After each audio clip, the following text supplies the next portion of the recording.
So I'm now on my way to the post office to buy a stamp.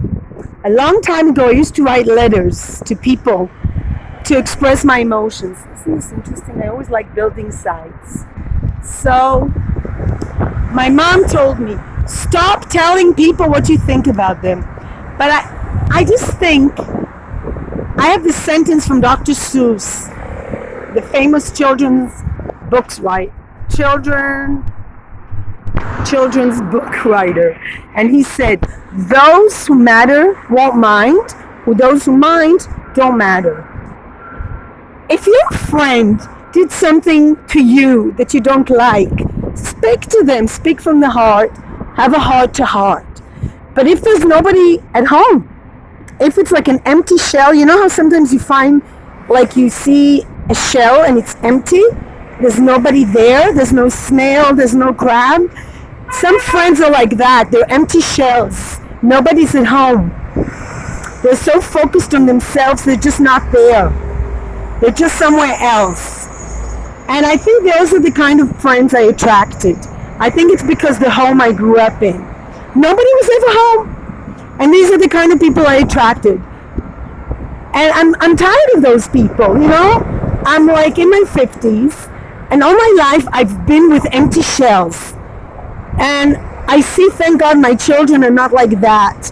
They don't have friends like that. They don't seek relationships like that. Also, my husband was never home.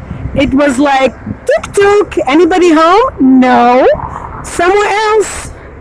It's called narcissistic personality disorder, where people are just so focused on themselves, they're just never there for you. And ego, wherever you go, whether you live in Israel or Switzerland or Canada or US, it's always the same problem. You need to choose your friends wisely.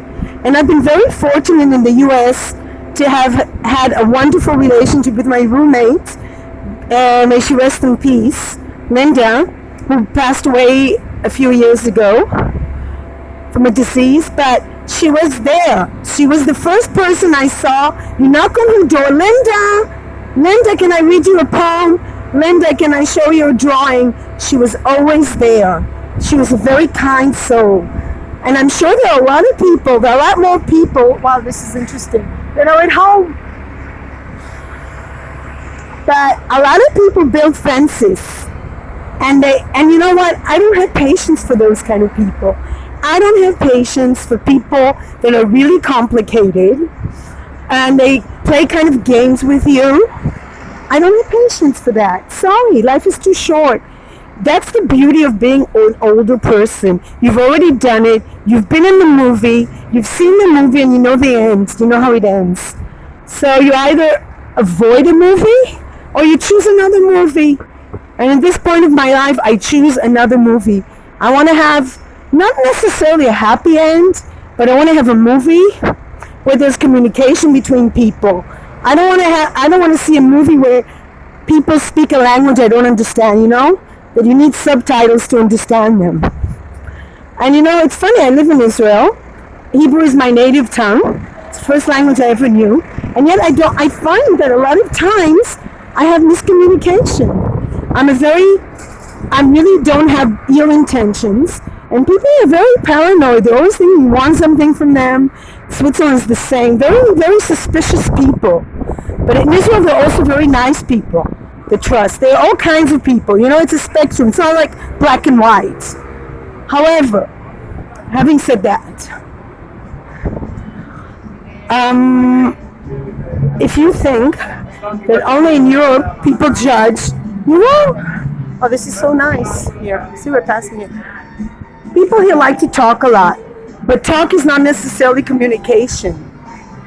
Communication when your intentions are understood, or somebody cares enough to listen to you to get to the bottom of it. And let me tell you, the only way it really is going to work is when the person you're talking to has some similarity with you. Because if you're too different, you're not going to connect.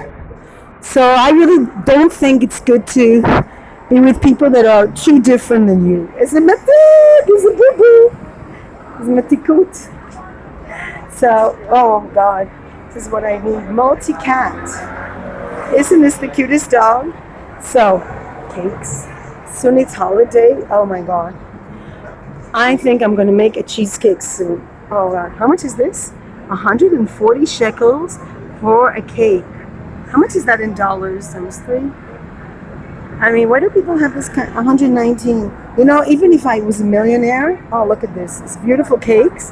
There's nothing, and I repeat, there is nothing like a homemade cheesecake. All these cakes have preservatives and God knows what. And when you make a cheesecake, is the easiest cake to make. I'm actually going to try to do it online if I clean up my kitchen. A cheesecake, I repeat, is the easiest cake to make. You take cheese, you can make a vegan one as well, but I think it's eggs. You mix it all up, and it's easy. It's not a complicated cake. You don't need gelatin. You can make it the easiest cake in the world. You just follow directions, mix eggs and cheese, and you make these. You take biscuits and squash them and make this. And it's not complicated, people. I know I'm talking about million subjects. And it's, oh God. There's so many things that distract me here. I really need to live in a small village in order to have conversation with anyone. But I want to get a stamp because I want to send a letter to somebody I'm angry at. See? פתוח פה עדיין? יש איזה תור משהו? Okay. Welcome to the post office. So peace, light, and love, and I'll keep you up to date what's going on.